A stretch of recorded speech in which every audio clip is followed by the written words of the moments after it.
Terrance, what's up, Mr. Pineapple? Hey, what's up? How y'all doing, Fierce family? Good. What's up? Good to see you. Good to see you. So, thank you. No problem. Thank you for being ready. Yeah, Shane had some technical difficulties, and I saw him driving. I told him not to do it when he's driving. So hopefully he's getting to a safe place. And he is. He did warn me. He's working on some major projects right now. So his schedule is crazy. I don't know if he's able to talk about that, but stick around. Hopefully we can hear a little bit about that. But to you, Mr. Pineapple, the pineapple, right? Pineapple clothing. Tell us a little bit about your brand and why a pineapple and the whole thing. And how did you end up in GQ magazine?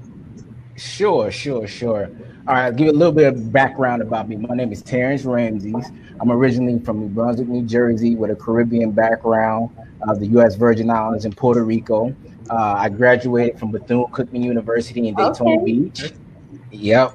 In 2013 with a business administration degree. And I'm an artist and a designer. My name of my brand is called Right Brand Clothing. Okay, so you got the Virgin Islands and Puerto Rico. So if you're representing the Virgin Islands or Puerto Rico, go ahead and drop the flag emoji in the comments. Anybody out there that's watching? Also, we're dedicating the show to Gemini. So if you know anybody who's a Gemini, go ahead and shout them out during the show. So tell us about the whole GQ magazine thing, and how did you get into why the pineapple? Is that because of the Caribbean background, or you like pineapples, or what does that represent? Does it represent something? Yes, it does. So it came back to me back in the dream back in 2015, and I was just woke up out of my sleep in December, and I just seen a red pineapple come into my vision, and I woke up. I did some research. And I saw that it was pineapples coming red, pink, and purple. And they have spikes on the body, spikes on the crown, flowers on the top of the crown, as well as berries. Okay. All right. Interesting. So you have some clothing for us to see? Yes. First of all, I got a mask. Hold on. Let me show you. All right. Let's check it out. Let's see. Oh, look at you. Love it. I love that. I love that it's shining. Yeah, that's my personal one. That's my personal mask. And I got some other custom made masks right here. Right there. All right. Oh, I love it. Wow. Very beautiful. Cute. And got this one too, got the purple. Oh, I love that. Purple and pink. It's your color star. Nice. Absolutely. The logo is really pretty too. I appreciate it. I appreciate that. What is the B and C that was on the first one though? Say that again, Star? The first one that you showed us, it looked like it said B and C. So it's brand clothing, right? So is that? It's right. Oh, it's Right Brand Clothing. So it's RBC on all of them, but on the bottom of mine specifically. Okay, I didn't see all of it. Oh, okay. Let me show you again. Let me see. Oh, okay. You see it? Okay. If you want to see it clear, here's a mannequin of mine. You see it better now? Okay, yeah, definitely. Okay. Yeah. All right. Yeah, that's way better. Yeah, I see you just flinging that mannequin around. Yeah, that's what designers do. Got to be prepared at all times. Terrance, let me ask you about the Tampa Bay Academy of Hope. I saw that on your profile. What is that, and how are you a part of that?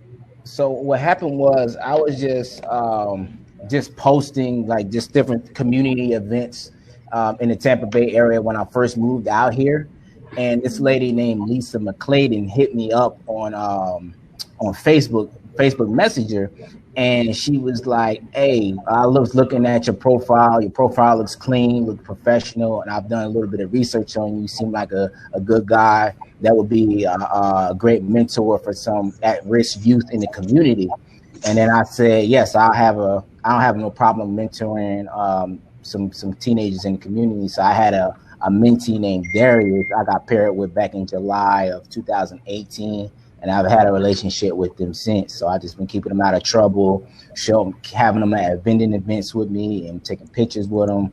And just, just being like a father figure in our community, because there's a lot of people that just run in the streets and they don't have the correct guidance, and there's the image that I'm putting out is there's other ways out of poverty besides sports, entertainment, and drugs and things. I just want to show there's ways that you can be successful the right way, and there's honest ways and building up a foundation behind you as well.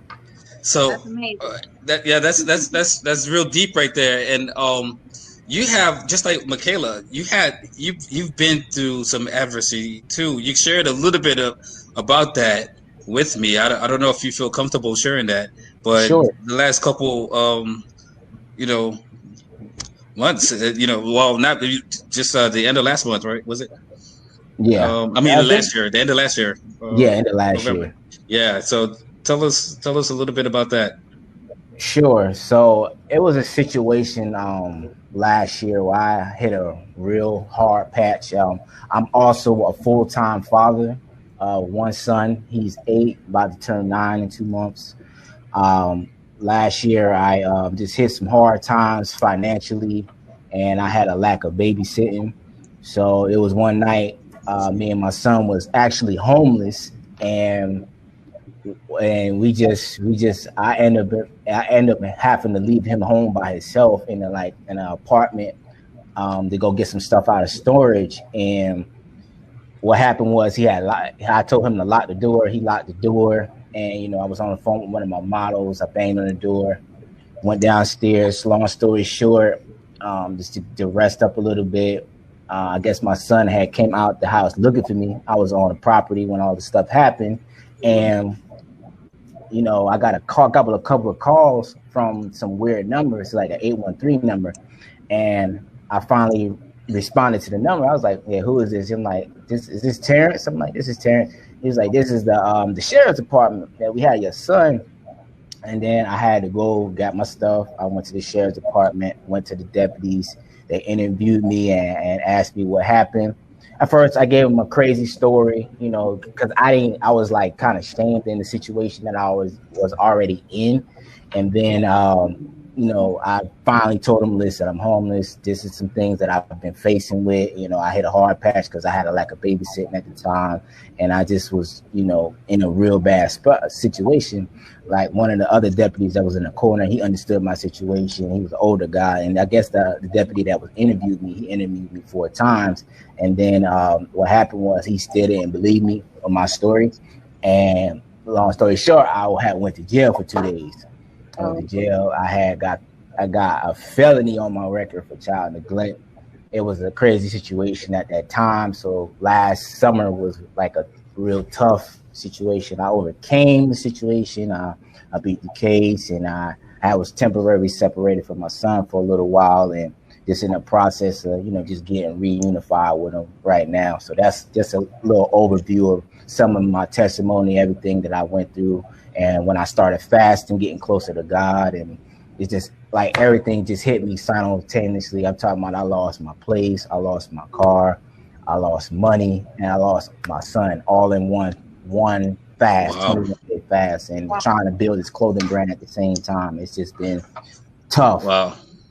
Well, we just want to give you some kudos for bouncing back. And we appreciate, we appreciate you being on the show today. I did want to ask both of you guys, Michaela and Terrance, I wanted to ask you guys the question of the day. So if you guys could travel to any place that you haven't been able to visit, where would you go? So I'll start with ladies first. Okay. One of the biggest places that is on my bucket list is Australia. Oh, okay. Oh, nice. And yes, it is. I think it's a 25 or 26-hour flight. It's on the other side of the world.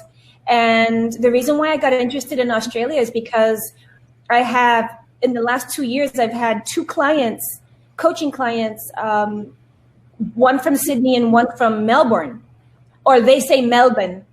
And they were just such lovely people, and getting to know them and spending a couple of years each with them, I realized that I just love the vibe of the people and what they believe in and what they're all about, and definitely would like to go visit in the next year or so. Hopefully when everything opens back up. Yes, that'd be amazing. Terrance? I got a couple of places, but the main place I'm thinking about is Brazil. Brazil, the culture. It's actually the one of the foundations of Right Brand Clothing, because that is the protector plant of Brazil. Believe it or not, it's the royal fruit of Brazil. Okay, that's dope. That's dope. Yeah, so that stars people over there. See? Yeah. Cool. Well, thank you guys both for being on here today. We hope that both of you guys stay healthy, stay safe, and stay fierce. Oh, absolutely. Right. Thank you so much. God bless you guys. Yes. Thank you. Take care. Thanks for sharing. Cool. All right. So what I want to do real quick is I want to bring in, I'm going to bring Mr. Pineapple in real quick, because he didn't get to talk about, some of the fashion stuff, the elements that he was talking about. I know he's running short of time, Terrance, but thank you for sticking around. Welcome back. Welcome back. But yeah, we have about 4 minutes. Let's hear. I wanted to hear the rest of what you had to say. We got deep into your story and got a little bit lost about the fashion piece, which is another part of you. Yeah. So first thing is how I came across GQ. Well, they found us on Instagram. I guess the way we was hashtagging and posting.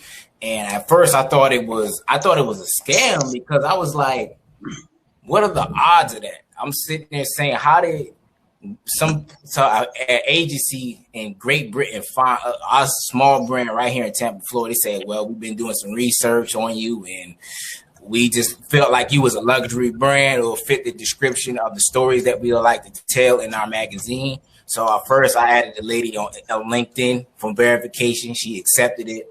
Then I called the number in London. She answered the phone.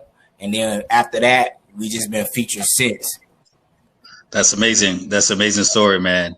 And so that's inspiration right there, man, because you built that company with just a lot of grind and hustle. We see you always on social media hustling, and you always show us love. So thank you for that as well. Oh, listen, no problem, man. I remember how I met everybody at the grand opening, and I was excited. And actually, Jessica Powers was actually the one that invited me to like your pages, and she was the one that KJ. Yeah, and that's when I found you, your sister, and Star on Facebook and stuff. And I was like, I gotta go. I seen a fashion studio in Orlando. I said, I gotta go. Yeah. I gotta go. How far is it? I'm going. Yep. Yes. Oh, yeah.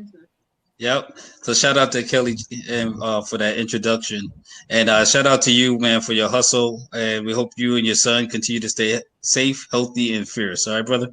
Yes, sir. I appreciate you, man. Thanks for watching. You can catch us live every Friday at 6 o'clock. And don't forget to subscribe and hit that notification button. Stay healthy, stay safe, and stay fierce.